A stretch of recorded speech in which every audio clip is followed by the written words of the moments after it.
Ladder safety is definitely important when it comes to residential rooftop solar panel cleaning. Keeping your ladder secure and safely up against a rooftop and protecting yourself from slipping out is important.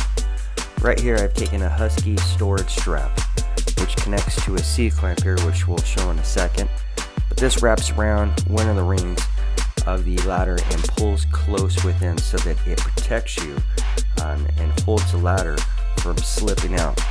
This is very, very important, especially when you're getting up and down off a roof. Next, we take the Husky storage strap and we connect it to a C-clamp, which is then tightened underneath the roof edge.